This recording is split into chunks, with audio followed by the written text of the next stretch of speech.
Michel Jean, le rectorat d'Afro de Nancy. Dans ce que vous dites, hein, on voit bien effectivement la capacité des acteurs ayant une bonne autonomie, je dirais, par rapport à leur introspection, à leur analyse de fonctionnement, etc., de pouvoir se mettre en scène dans les stratégies sociales. Mais la plus grosse de nos difficultés, c'est quand même sur les publics en difficulté, précisément, qui sont marginalisés et qui n'ont pas cette capacité. C'est-à-dire, faire passer ce qu'on est avant ce qu'on a fait, ça suppose d'avoir effectivement une dimension réflexive qui soit forte et qui est, dans nos sociétés, un des signes majeurs de ce qu'on appelle globalement l'intelligence sociale. Et les publics qu'on rencontre de façon dominante, hein, peut-être, c'est pas le cas de l'APEC, l'APEC, ils sont sûrement sur le créneau que vous dites, et là, je pense que les jeux que vous venez de dénoncer sont très pertinents, mais comment vous les appliquez au public en grande difficulté? Là, je n'ai pas été suffisamment précise parce qu'en fait, les sujets dont je parlais, la majorité, c'est des niveaux 6 ou des niveaux 5. Donc en fait, là, dans le panel concerné, il y a très peu de personnes qui sont au-delà d'un niveau 4.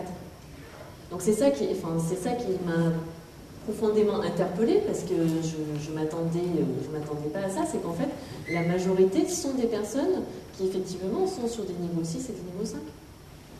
C'est qu'en fait, elles ont identifié, souvent bien malgré elles, et souvent dans la souffrance, les jeux de rôle qui étaient attendus d'eux dans les dispositifs d'insertion. Et donc en fait, ce qui est difficile pour eux, ce qui est violent pour eux, c'est le moment de décalage, et souvent certains le disent, ou enfin, ils ne disent pas forcément de manière aussi directe, mais ce qui est violent pour eux, c'est entre l'avant et l'après.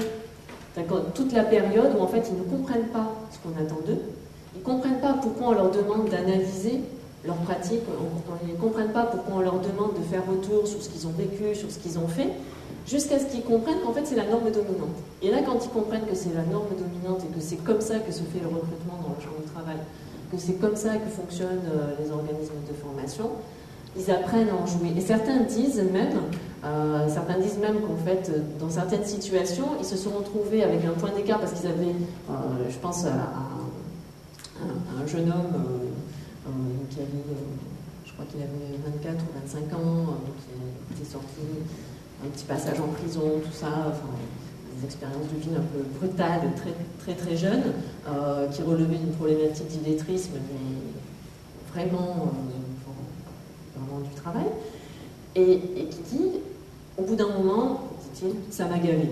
Ils n'arrêtaient pas de me poser des questions sur ce que c'était, etc. J'ai bien compris que chaque fois, il faut que je leur raconte ma vie, que je leur explique que j'avais bien compris, qu'il fallait que je comprenne ce qui s'était passé, pourquoi j'étais arrivée en prison, comment j'avais pu en arriver là, que j'avais analysé ce qui s'était passé, que j'avais même appris des choses en prison, etc. Donc une fois, pour être pris dans un organisme de formation, en fait, avant même qu'ils me posent la question de pourquoi je venais là, je leur ai dit que, bah oui, je savais bien, j'avais bien compris, j'avais analysé tout ça, donc si on pouvait aller vite et qu'on en arrive au projet, ça m'arrangerait.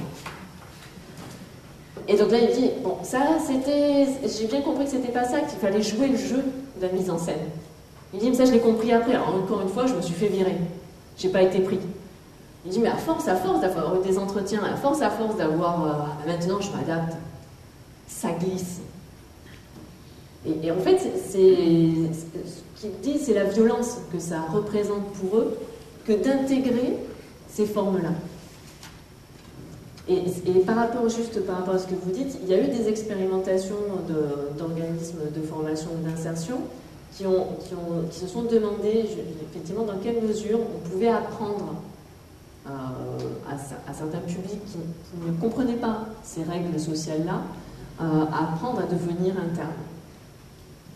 Et sur un plan moral, ça pose question. C'est un questionnement qu'on rencontre quand même beaucoup dans les formations, les réunions, échanges de formateurs qui sont en contact direct tout au long de la semaine, etc. C'est le rôle qu'ils jouent par rapport à ça. Enfin, est-ce qu'il y a justement d'autres réactions, d'autres...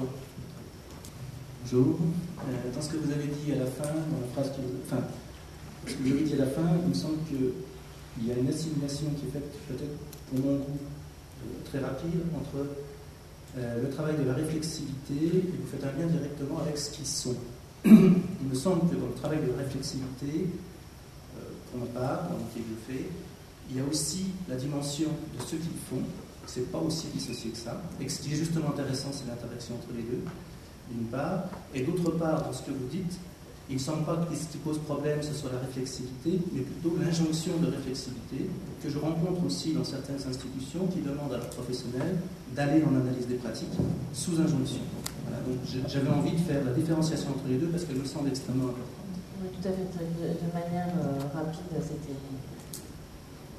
c'était un peu rapide, mais effectivement, je pense qu'il y a sur les pratiques réflexives, d'analyse de pratiques au sens large, quand je dis que sur les axes d'orientation et ce vers quoi on pouvait s'interroger dans l'offre, peut-être qu'effectivement, ça vaudrait la peine qu'on regarde concrètement dans les offres effectivement d'analyse réflexive, d'analyse de pratique, qu'est-ce qu'on met en œuvre?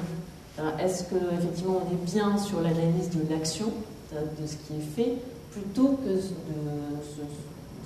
sur quoi ce que sont les gens en fait. Et parfois, et effectivement, je suis complètement d'accord avec toi en l'occurrence, pardon. Je pense qu'il y a, parfois on n'est pas tellement au clair dans certains dispositifs ou dans certaines structures, et il y a ces manifestations d'injonction qui nous sont faites même à nous-mêmes, c'est-à-dire qu'avant même qu'on le fasse pour les bénéficiaires directs, parfois on se retrouve dans des dispositifs où en tant que formateur ou en tant qu'intervenant, on dit allez analyser vos pratiques, demandez-vous ce que vous faites, comment vous le faites, pourquoi vous le faites. Quand on est sur le faire et sur le concret, on est bien sur le développement d'expériences sur l'analyse de pratique pour les améliorer. Quand on glisse vers ce que l'on est, là c'est pas tout à fait la même chose. Oui, je suis Christian Blodel, je suis formateur, intervenant dans un organisme de formation qui a pour ambition de travailler sur l'expérience. À partir de l'expérience, des gens engagés dans le travail. Il me semble que la question de la subjectivité n'est pas si simple que ça, en tout cas pas si dichotomique que ça. C'est-à-dire que il me semble que les situations de travail font aussi travailler la personne sur ce qu'elle est. Et que c'est important dans une dimension de travail que cette personne-là, je pense notamment aux personnes qui travaillent directement en relation, dans la relation avec l'autre, ou ce qu'on appelle supervision, qui est le cran un peu plus poussé par rapport à l'implication du sujet dans la relation, où il est intéressant d'aller voir ce qui se passe pour le professionnel, pour comprendre ce qui se passe dans la relation, et que la séparation, la dichotomie entre ce qu'ils sont et ce qu'ils font n'est pas si aisée que ça. Enfin, il me semble que la subjectivité, c'est aussi quelque chose qui est engagé dans l'activité. Ouais. Mais en même temps, tous les professionnels sont pas forcément dans une approche clinique. Et quand donc c'est vrai, en tant que professionnel, donc on n'a pas forcément tous une approche clinique. Et l'autre dimension, c'est pour les bénéficiaires. Est-ce que les bénéficiaires ont la nécessité de mobiliser systématiquement ce qu'ils sont pour arriver à accéder à trouver un emploi,